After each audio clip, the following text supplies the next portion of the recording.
இங்க ஃபியூச்சர்ல குழந்தைங்க எல்லாம் சூப்பர் மார்க்கெட்ல வச்சு சேல் பண்ணிட்டு இருப்பாங்க. அப்ப நம்ம ஹீரோயின் குழந்தை வாங்கலான்னு வர்றாங்க.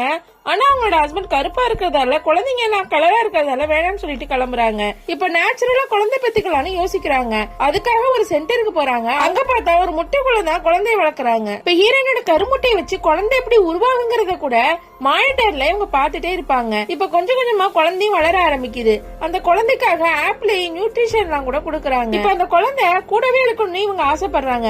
அதனால அந்த சென்டர்ல பேசி அந்த குழந்தை இருக்க அந்த முட்டைய எடுத்துட்டு வராங்க. அந்த முட்டைக்குள்ள இருக்க குழந்தைக்கு கதெல்லாம் சொல்றாங்க. அத பார்க்கெல்லாம் கூட்டு போறாங்க. இப்போ ஒரு நாள் அந்த சென்டர்ல இருந்து கால் பண்ணி கூப்பிடுறாங்க. உங்களோட குழந்தைய நீங்க முன்னாடியே வெளியே எடுத்தாகணும், ஏன்னா முட்டைங்க பற்றாக்குறையா இருக்குன்னு சொல்றாங்க. ஒன்னு ஹீரோவும் ஹீரோயினும் என்ன பண்ணு தெரியாம அந்த இடத்த விட்டு 1000 கிலோமீட்டர் தள்ளி அந்த முட்டையை எடுத்துட்டு வந்துடுறாங்க. இப்ப சொந்த ஊர்ல வச்சு அந்த குழந்தைய வளர்த்துட்டே வராங்க. இப்ப குழந்தை பிறக்கிற அந்த டைமும் வந்துருது. அதனால அந்த முட்டையில அலாரம் அடிக்க ஆரம்பிக்குது.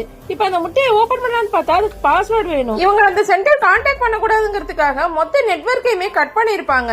அதனால இப்ப அந்த முட்டையை எப்படி திறக்குதுன்னு அவங்களுக்கு தெரியல. ஹீரோ ஒண்ணு ஒரு ஸ்க்ரூ டிரைவர் எடுத்துட்டு வந்து அந்த முட்டையை எப்படி ஓபன் பண்ணி குழந்தைய எடுத்துறாங்க. அவங்க நினைச்ச மாதிரியே அவங்க நேச்சுரலாவே ஒரு குழந்தைய பெத்துக்கிறாங்க. அவங்களுக்கு ரொம்ப சந்தோஷமாவும் இருக்கு. ஃபியூச்சர்ல வர இந்த மாதிரி ஒரு டெக்னாலஜி பத்தி நீங்க என்ன நினைக்கிறீங்கன்னு ஒரு கமெண்ட் பண்ணிட்டு போங்க.